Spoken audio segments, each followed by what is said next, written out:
Good morning students आज हम हिंदी में चैप्टर 18 की स्टडी करेंगे। अजीब धोबी। नदी के किनारे एक छोटा सा गांव था। उस गांव में एक धोबी रहता था। वह गांव भर के कपड़े धोकर अपने परिवार का पेट पालता था। उसके पास एक गधा था। धोबी सुबह गधे पर कपड़ों का गट्ठर लादता और नदी के घाट पर पहुंच जाता। वहीं कपड़े धोता, सुखाता और फिर उन्हें इकट्ठा करके घर की ओर चल देता। उसी गांव में एक मौलवी रहता था। वह गांव के बच्चों को पढ़ाया करता था। एक दिन वह क्रोध में बच्चों को डांट रहा था।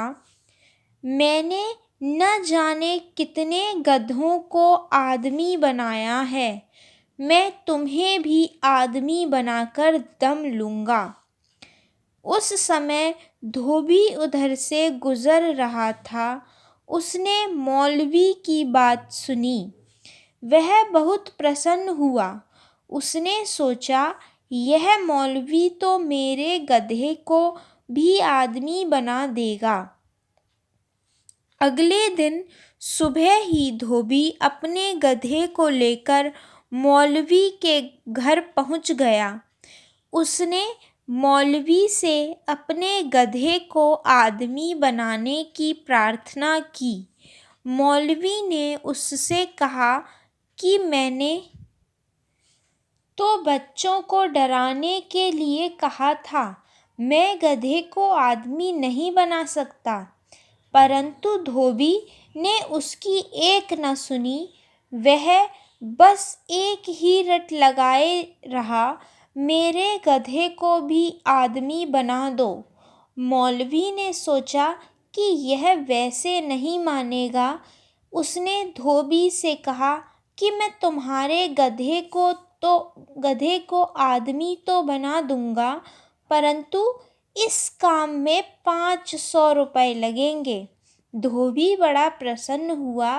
वह दौड़ा दौड़ा घर गया और रुपए लाकर मौलवी को दे दिए।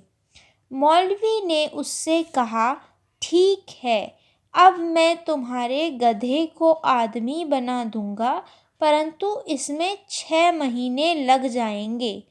तुम तब मेरे पास आना। धोबी खुशी खुशी अपने घर लौट आया। मौलवी ने उसके गधे को जंगल में छोड़ दिया। 6 महीने बीतते ही धोबी मौलवी के पास पहुंचा। मौलवी ने उससे कहा, तुम्हारा गधा अब बड़ा आदमी हो गया है। वह जज बन गया है और दिल्ली में रहता है। धोबी ने अपने घर से वह थैला लिया जिसमें गधा चारा खाता था और दिल्ली की ओर चल पड़ा। वह अदालत में पहुंच गया और गधे का थैला बार बार जज को दिखाने लगा। जज को लगा कि यह आदमी पागल है। उसने उसे अदालत से बाहर निकलवा दिया। धोबी सीधा मौलवी के पास पहुंचा और उससे कहा, तुम मेरे गधे को आदमी से फिर गधा बना दो। इस काम में 500 रुपये और लगेंगे। मौलवी ने कहा। धोबी को तो अपने गधे पर बहुत क्रोध था। उसने अपनी पत्नी के गहने बेचकर 500 रुपये मौलवी को लाकर दिए। मौलवी ने जंगल से गधा मंगवाकर उसे दे दिया। धोबी ने गधे को देखा तो उसे मोटे डंडे मारता हुआ कहने लगा, अब निकालूंगा मैं तेरी अफसरी। गधा बने बिना चैन नहीं आया। अब इस चैप्टर के कुछ शब्दार्थ हैं। प्रसन्न, प्रसन्न मीन्स होता है खुश, हैप्पी। प्रार्थना, प्रार्थना मीन्स होता है विनती, रिक्वेस्ट।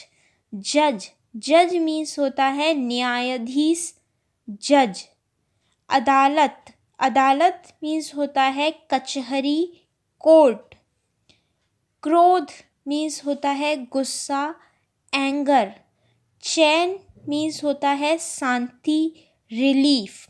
ये शब्दार्थ आपको याद करने हैं और इस चैप्टर को अच्छे से रीड करना है।